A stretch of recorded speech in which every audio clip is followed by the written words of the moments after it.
क्या रणवीर की धुरंधर का असर प्रभास की दी राजा साहब की ओपनिंग पर पड़ेगा? कैसा है यश की टॉक्सिक का ट्रेलर? थलपति विजय की आखिरी फिल्म सेंसर बोर्ड की वजह से पोस्टपोन क्यों हो गई?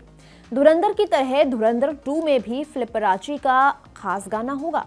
इसके अलावा भी सिनेमा की दुनिया से जुड़ी सभी खबरें हम आपको बताएंगे हमारे आज के फिल्मबाजी में। तो चलिए शुरू करते हैं खबरों का सिलसिला।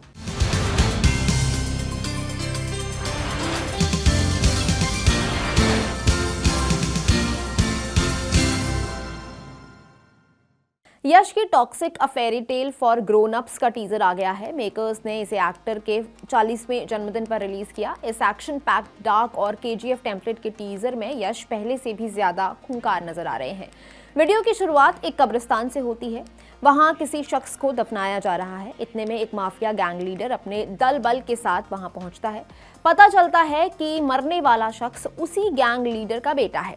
इस डर से कि उसे दफनाए जाने के दौरान किसी तरह की दिक्कत हो सकती है, उसके गुंडे कब्रिस्तान का दरवाजा बंद कर देते हैं। लीडर को डर है कि उसके बेटे की मौत पर भी वो पहुंच ना जाए। यहाँ वो कौन है? यहाँ पर वो यश का किरदार है। इसी बीच एक विंटेज कार वहां पर आकर एक पेड़ से टकरा जाती है। उसमें एक बूढ़ा शराबी ड्राइवर बैठा होता है जो गाड़ी से बाहर निकलता है। शुरुआत में माफिया गैंग उसे हंसकर उसका मजाक उड़ाकर नजरअंदाज कर देता है, मगर होश तो तब उड़ते हैं जब वो ड्राइवर कुछ तार और बैटरी को जोड़कर उस कार को मशीन गन में बदल देता है। फिर एंट्री होती है यश की, जो अपनी दाढ़ी, चश्मे, ओवरकोट और बंदूक के साथ सीन में स्लो मोशन एकदम एंट्री लेते हैं। दुश्मनों पर फायरिंग करते हैं और सिगार से धुआं उड़ाते हुए यश माफिया के सामने अकेले खड़े हो जाते हैं और एक डायलॉग बोलते हैं, डैडी इज होम।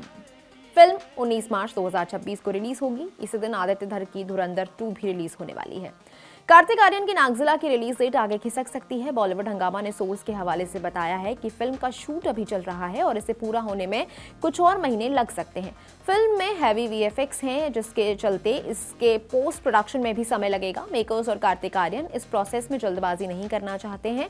वो जानते हैं कि ये एक स्पेशल फिल्म है और ये इतना ही संभल कर उसे बनाना चाहते हैं। सोर्स ने बताया कि मेकर्स फिल्म के लिए एक नई रिलीज डेट के बारे में सोच रहे हैं। आनंद एल राय एक हॉरर कॉमेडी फिल्म प्रोड्यूस करने वाले हैं। फिल्म का नाम है नई नवेली। रिपोर्ट्स में बताया जा रहा है कि इस फिल्म में लीड रोल के लिए यामी गौतम को लॉक कर लिया गया है। बताया जा रहा है कि हक के बाद यामी कोई हल्की फुल्की कहानी करना चाहती थी। नई नवेली वैसी ही फिल्म है। ये फिल्म लोक कथा पर आधारित होगी। इसे मारी वाले डायरेक्टर बालाजी मोहन डायरेक्ट करेंगे। ये उनकी पहली हिंदी फिल्म होगी। अक्षय कुमार और अनीस बज्मी की अगली फिल्म में राशि खन्ना भी नजर आएंगी। हिंदुस्तान टाइम्स की रिपोर्ट के मुताबिक फिल्म में विद्या बालन लीडिंग लेडी होंगी। उनके अलावा कहानी में एक और फीमेल एक्ट्रेस की जरूरत थी, जिस रोल के लिए अब राशि खन्ना का नाम फाइनल किया गया है। हालांकि मेकर्स ने अभी इस बारे में कोई ऑफिशियल अनाउंसमेंट नहीं की है। धुरंधर का असर हर तरफ दिख रहा है। अब प्रभास की द राजा साहब पर भी इसका असर पड़ता हुआ दिख रहा है। असल में प्रभास की जो पिछली चारों फिल्में थी, उन्होंने 85 करोड़ रुपए से ज्यादा की ओपनिंग की थी। आदि पुरुष ने भले ही आगे चलकर निराश किया हो, लेकिन पहले दिन उसने 86 करोड़ रुपए कमाए थे। साहो ने 89 करोड़ की ओपनिंग की। सलार और कल्कि 2898 एडी तो ब्लॉकबस्टर साबित हुई थी। उन्होंने पहले दिन 90 और 96 करोड़ रुपए का बिजनेस किया। ऐसे में द राजा साहब का जो ओपनिंग डे कलेक्शन है वो 65 से 70 करोड़ रुपए हो सकता है, ऐसा अनुमान लगाया जा रहा है। प्रभास के स्टैंडर्ड के हिसाब से ये थोड़ा कम माना जा रहा है, लेकिन प्रभास के लिए ये परेशानी ये है कि रणवीर सिंह की फिल्म धुरंधर अभी भी सिनेमाघरों में अच्छी पकड़ बनाए हुए है और उसी का असर द राजा साहब की हिंदी ओपनिंग पर पड़ता दिखाई दे रहा है। विवेक ओबेरॉय ने आदित्य धर की धुरंधर की तारीफ करते हुए पोस्ट किया। उन्होंने फिल्म के इम्पैक्ट की तुलना रणबीर कपूर की एनिमल से की। उन्होंने लिखा, अगर आप किसी भी शहीद के घर गए हैं और उस दिल को चीरते हुए भारी सन्नाटे में खड़े हुए हैं, जहां दीवारें तो यादों से भरी हैं लेकिन कुर्सियां खाली हैं, अगर आप किसी बच्चे से मिले हैं जो अपने पिता को सिर्फ फोटो फ्रेम में देख सकता है, तब आपको इस फिल्म की अहमियत समझ आएगी। जिन लोगों के पास ये लग्जरी है कि उन्हें इस तरह के सच से सामना नहीं करना पड़ा है, वही इस फिल्म पर भड़क रहे हैं। बाकी लोगों के लिए तो ये एक सच है। उन्होंने आगे लिखा, आदित्य धर ने सिर्फ कहानी नहीं कही है, बल्कि कुछ ऐसा बना दिया है कि 3 घंटे 34 मिनट तक आप स्क्रीन से नजर हटा ही नहीं पाएंगे। ये वो फिल्म है जिसने न सिर्फ अपनी बाउंड्रीज पुश की हैं, बल्कि 2023 में आई एनिमल की तरह उन बाउंड्रीज की धज्जियां ही उड़ा दी। थलपति विजय की आखिरी फिल्म जननायकन पहले 9 जनवरी को थिएटर्स में आने वाली थी, लेकिन सेंसर बोर्ड की वजह से इसकी रिलीज डेट आगे खिसका दी गई है। मेकर्स ने अपने सोशल मीडिया पर इस बात की पुष्टि की है। इंडिया टुडे की रिपोर्ट के मुताबिक मेकर्स ने 18 दिसंबर को अपनी फिल्म सेंसर बोर्ड के पास सर्टिफिकेशन प्रोसेस के लिए जमा करवा दी थी। सेंसर बोर्ड ने केवीएम प्रोडक्शंस को इसमें 27 कट्स लगाने को कहा। मेकर्स ने सारे चेंजेस करवा भी दिए थे और 24 दिसंबर को फिल्म दोबारा सेंसर बोर्ड के पास भिजवा दी गई। बोर्ड ने फिल्म देखी और 29 दिसंबर को कहा कि इसे यूए 16+ सर्टिफिकेट दिया जाएगा। अब 5 जनवरी को अचानक उन्हें यह बताया गया कि जननायकन को एक और कमेटी दोबारा देखेगी। ऐसा क्यों? ऐसा इसलिए क्योंकि किसी ने ये शिकायत की है कि फिल्म के कुछ सीन्स लोगों की धार्मिक भावनाओं को ठेस पहुंचा सकते हैं। शिकायत में ये भी कहा गया कि फिल्म में सेना को सही तरह से नहीं दिखाया गया।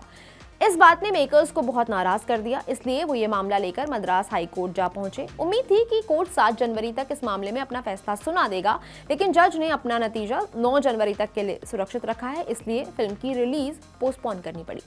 अक्षय कुमार की भूत बंगला की रिलीज डेट अब आगे खिसक गई है। अब ये 15 मई 2026 को थिएटर्स में आएगी, पहले ही अप्रैल में रिलीज होने वाली थी। भूत बंगला से अक्षय कुमार और प्रियदर्शन 14 साल बाद साथ में वापसी कर रहे हैं। ये एक हॉरर कॉमेडी फिल्म है। अक्षय के साथ फिल्म में अक्षय कुमार, तब्बू, परेश रावल, राजपाल यादव, असरानी और वामिका गब्बी अहम रोल्स में हैं। आशुतोष राणा की फिल्म 1-2 चा-चा-चा का ट्रेलर आ गया है। ये एक कॉमेडी फिल्म है। फिल्म में Ashutosh Rana full fledged comic अवतार में नजर आ रहे हैं। इसमें अनंत जोशी, ललित प्रभाकर, नायरा बैनर्जी, मुकेश तिवारी और अभिमन्यु सिंह अहम किरदारों में हैं। अभिषेक राज खेमका और रजनीश ठाकुर ने इसे डायरेक्ट किया है। प्रभास की फिल्म कल्कि 2898 AD 2 का शूट जल्द ही शुरू होने वाला है। 123 तेलुगु की रिपोर्ट में बताया गया है कि 2 फरवरी से फिल्म की शूटिंग शुरू होनी है, लेकिन प्रभास अभी इस शूट का हिस्सा नहीं बनेंगे। वो कुछ दिनों के बाद शूटिंग शुरू करेंगे। कल्कि 2 के शूट की शुरुआत कमल हसन के सीन्स के साथ होगी। वो संदीप रेड्डी वांगा की स्पिरिट और नाग अश्विन की कल्कि 2 का शूट साथ में करने वाले हैं। अभी तक फिल्म की लीडिंग लेडी का नाम फाइनल नहीं हुआ है। खबरें तो ये हैं कि मेकर्स जल्द ही हीरोइन का नाम अनाउंस कर सकते हैं। एनिमल से बॉबी देओल और धुरंधर से अक्षय खन्ना का तगड़ा कमबैक हुआ। अब खबर है कि ये दोनों हमराज 2 में एक साथ स्क्रीन शेयर करते हुए नजर आ सकते हैं। फिल्म के प्रोड्यूसर रतन जैन ने मुंबई मिरर से हुई बातचीत में बताया कि फिल्म की स्क्रिप्ट पर काम शुरू हो गया है। अब्बास मुस्तन इस पर काम कर रहे हैं। अगर दोनों एक्टर्स को ये स्क्रिप्ट पसंद आती है तो इस आइडिया पर आगे बढ़ा जाएगा। अब्बास मुस्तन इस फिल्म को डायरेक्ट करेंगे या नहीं, ये अभी तय नहीं हुआ है। रतन जैन ने बताया कि ये सब स्क्रिप्ट पर डिपेंड करता है। जरूरी नहीं है कि फिल्म को वो दोनों ही डायरेक्ट करें। अगर वो अच्छी स्क्रिप्ट लाते हैं और अप्रूव हो जाती है तो हो सकता है कि वो इस फिल्म को डायरेक्ट कर भी ले। धुरंधर का गाना फासला और उस पर अक्षय का डांस दोनों सोशल मीडिया पर छाए रहे। जितनी फिल्म की बात हुई उतनी ही इस गाने और अक्षय की भी बात हुई। ये गाना बहरीन के रैपर फ्लिपराची ने गाया था। अब खबर है कि फ्लिपराची धुरंधर 2 के लिए भी एक गाना तैयार कर रहे हैं।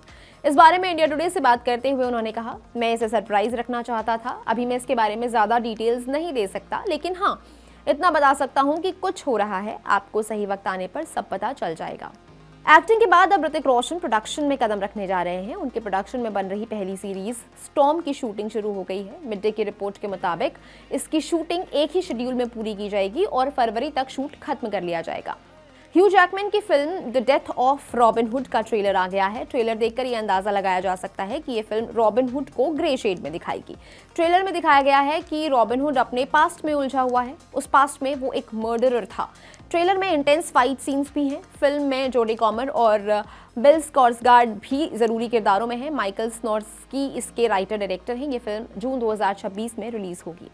प्राइम वीडियो ने प्रियंका चोपड़ा के नए प्रोजेक्ट द ब्लफ से उनका फर्स्ट लुक पोस्टर रिलीज कर दिया है। पोस्टर में प्रियंका समुद्र के किनारे कार्ल अर्बन पर हवा में उछलकर तलवार ताने नजर आ रही हैं। कार्ल ने गहरे रंग का लॉन्ग कोट पहना हुआ है और उनके हाथ में तलवार है।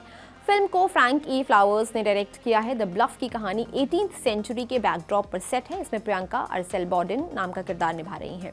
अब बारी आज के फिल्म रिकमेंडेशन की। आज आप आर माधवन की एक फिल्म देखिए, 13B। एक हॉरर फिल्म है और इसमें काफ़ी सारा थ्रिलर भी है, ज़रूर देखनी चाहिए।